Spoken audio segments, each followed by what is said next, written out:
पूज्य गोस्वामी जी लिखते हैं, सठ सुधरहि सतसंगति पाई, और पारस परस कुधात सुहाई। दूसरी पंक्ति में गोस्वामी जी लिखते हैं, विधि बस सुजन कुसंगति परहि, और फनि मनि सम निज गुण अनुसरहि। कि जल पी लेना, भोजन करना भी है, भोजन नहीं करना भी है। अपने कंधे के पास से सुदर्शन चक्र प्रकट हुआ, और उसके तेज से जो कृत्या आ रही थी वह 2 गज की दूरी पर ही धो धो करके जल उठी। अब सुदर्शन चक्र आगे बढ़ा दुर्वासा जी की तरफ। जय श्री कृष्ण। आप सभी भक्तों को पंडित श्री लल्लन पांडे का जय श्री राम, जय श्री कृष्ण। प्यारे भक्तों, पिछली 26 कथाओं में हमने श्रीमद् भागवत गीता के विभिन्न विषयों पर चर्चा की। अब आज हम प्रभु का स्मरण करके श्री रामचरितमानस में प्रवेश कर रहे हैं। श्री रामचरितमानस के प्रारंभ में ही सत्संग वर्णन में पूज्य गोस्वामी जी लिखते हैं, सठ सुधरहि सतसंगति पाई, और पारस परस कुधात सुहाई। यानी सत्संगति पा करके दुष्ट पुरुष भी कैसे सुधर जाते हैं, जैसे पारस परस कुधात सुहाई। कुधात का अर्थ है लोहा, और पारस पत्थर। अगर पारस पत्थर लोहे से संपर्क हो जाए तो लोहा सोना बन जाता है।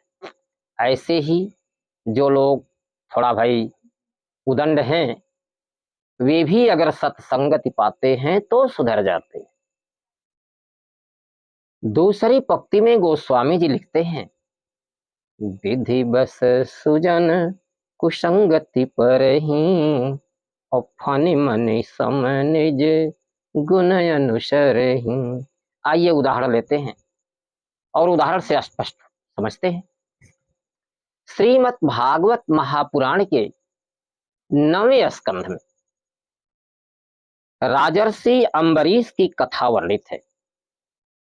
महाराजा अम्बरीश समुद्र पर्यंत पृथ्वी के चक्रवर्ती सम्राट थे, पर उन्हें न ईर्ष्या थी, न लोभ था, न किसी से द्वेष थी, न अहंकार था, यानी कोई दुर्गुण उनके अंदर नहीं था।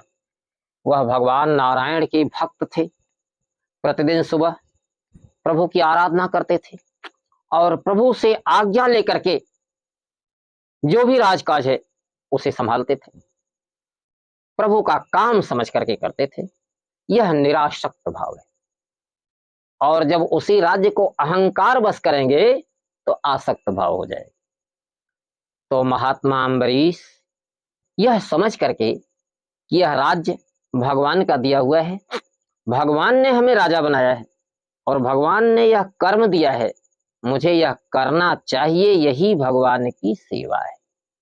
यह समझ करके, भगवान का दिया हुआ कर्म समझ करके महाराज अम्बरीश अपने राज्य काज को करते थे। एक बार महाराज अम्बरीश पत्नी सहित एकादशी व्रत शुरू किए। 101 साल चलने वाला था, और जब दूसरे साल कार्तिक महीना आया तो एकादशी का पारण करना था। उन्होंने ऋषियों मुनियों साधु संतों को निमंत्रण दिया, सबको बुलाए और सबकी सेवा करके, सबको भोजन वोजन करा करके व्रत का पारण करने की तैयारी कर रहे थे। अकस्मात क्या हुआ कि अकस्मात दुर्वासा ऋषि आधम के, पहले से योजना नहीं थी दुर्वासा ऋषि के आने की, और आए भी तो उन्हें समय पर आना चाहिए था। वह लेट आए और उनके आते ही महाराज अम्बरीश उठकर खड़े हो गए, हाथ जोड़ करके उन्हें प्रणाम किया और भोजन करने की प्रार्थना की, क्योंकि सारे लोग भोजन कर चुके थे और अतिथि के रूप में अकस्मात दुर्वासा ऋषि आए। तो अब सीधे महाराज अम्बरीश ने उन्हें हाथ जोड़ करके प्रणाम किया और भोजन करने की प्रार्थना। दुर्वासा ऋषि ने कहा, मैं स्नान करके आता हूं।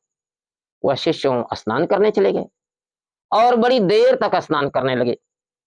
इधर महाराज अम्बरीश उनका इंतजार कर रहे हैं। इंतजार करते करते काफी समय बीत गया।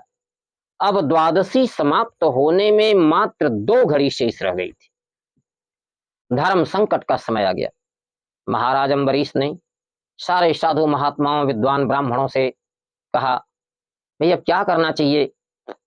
द्वादशी रहते हुए पारण न करना भी अपराध है, और महर्षि दुर्वासा को भोजन कराए बिना भोजन करना भी अपराध है। अब यह तो धर्म संकट की स्थिति उत्पन्न हो गई, इसमें क्या करना चाहिए? तो सारे लोगों ने मिल करके निर्णय किया क्या कि जल पी लेना, भोजन करना भी है, भोजन नहीं करना भी है।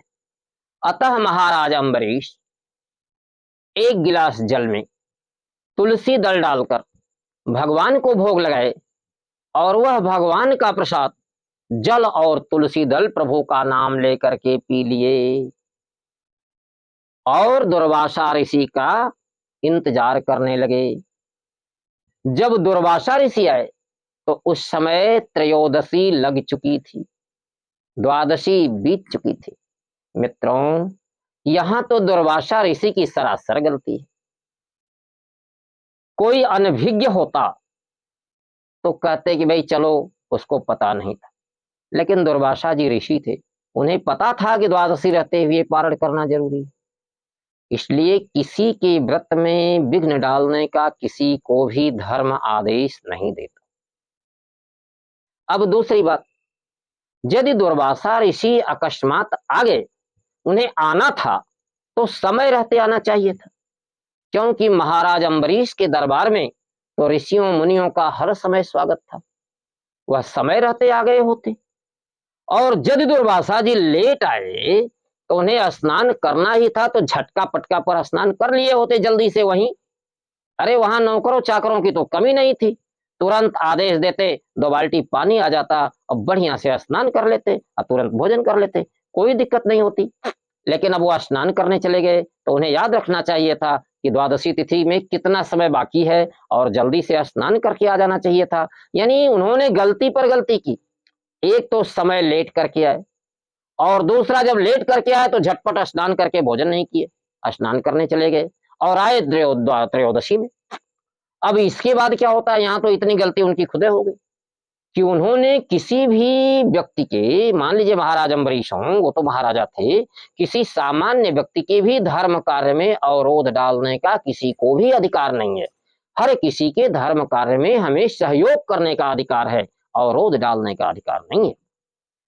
अब जब वह आए दुर्वासा जी, तो उन्होंने अनुमान से जान लिया था कि अम्बरीश ने पारण कर लिया है, और न कुछ पूछे न कुछ समझे। उनका स्वभाव ही है क्रोधी, क्रोध के लिए दुर्वासा जी प्रसिद्ध है, और उन्हें गुस्सा चढ़ गई। उन्होंने तुरंत कहा, अरे घमंडी मूर्ख अम्बरीश, तुमने मुझे बिना भोजन कराए भोजन कर लिया, आज तुम्हें अपने अपराध का दंड मिलेगा। अब देखिए उल्टी बात, गलती किए अपने और दंड दे रहे हैं अम्बरीश को।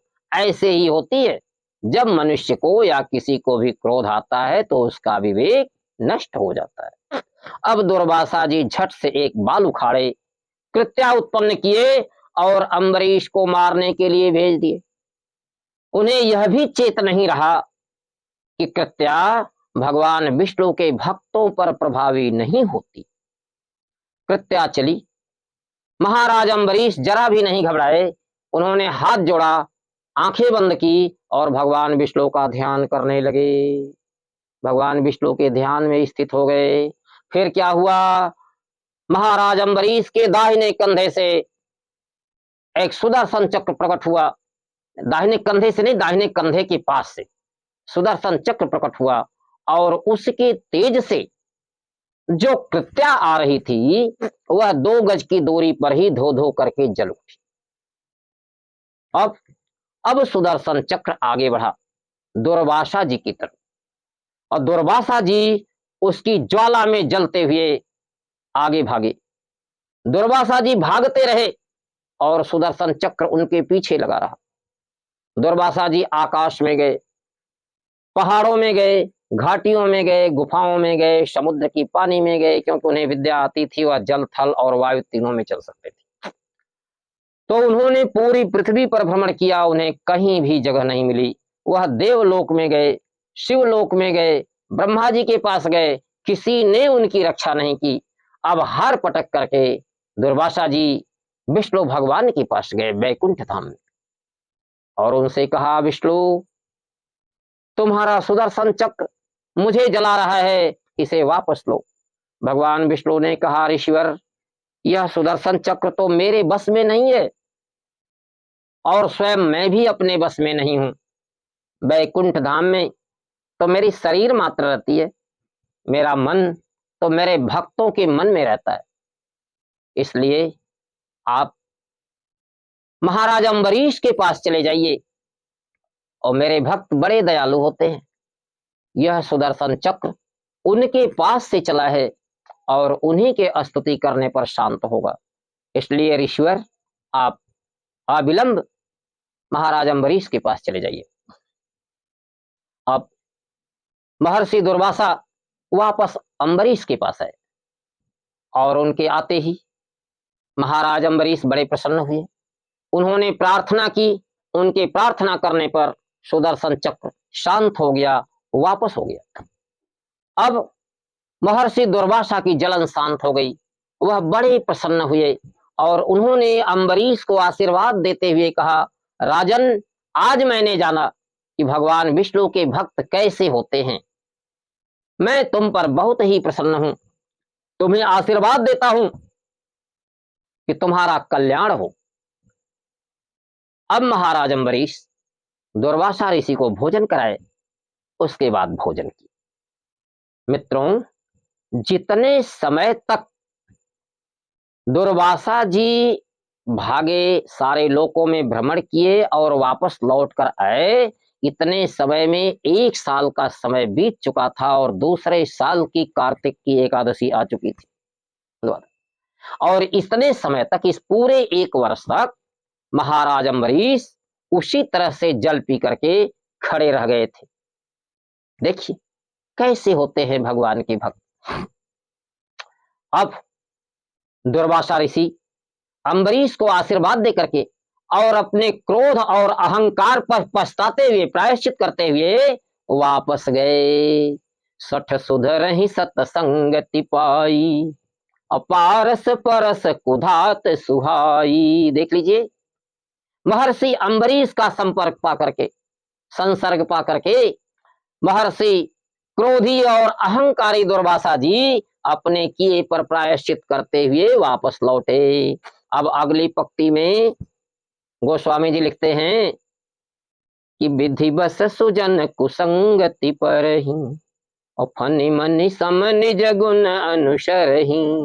कभी कभी भाग्यवश अच्छे लोग कुसंगत में पड़ जाते हैं। जैसे मणि, मूल्यवान मणि सर्प के बाले पड़ जाती है, तो जब तक मणि सर्प के अंदर रहती है तब तक सर्प के विष की ज्वाला में जलती रहती है, और जब सर्प मणि को उगल देता है तो वही मणि सर्प को प्रकाश देती है, और उसके प्रकाश में सर्प घूम फिर करके चारा लेता है। तो मित्रों, जिस तरह से सर्प और मणि का व्यवहार है, ऐसे ही यदि कभी कभी सतपुरुष, संत पुरुष कुसंगत में पड़ जाते हैं तो वह ऐसा ही व्यवहार करते हैं। अब इसी उदाहरण में आप देख लीजिए, महाराज अम्बरीश भाग्यवश ही दुर्वासा जी के पाले पड़े। जय श्री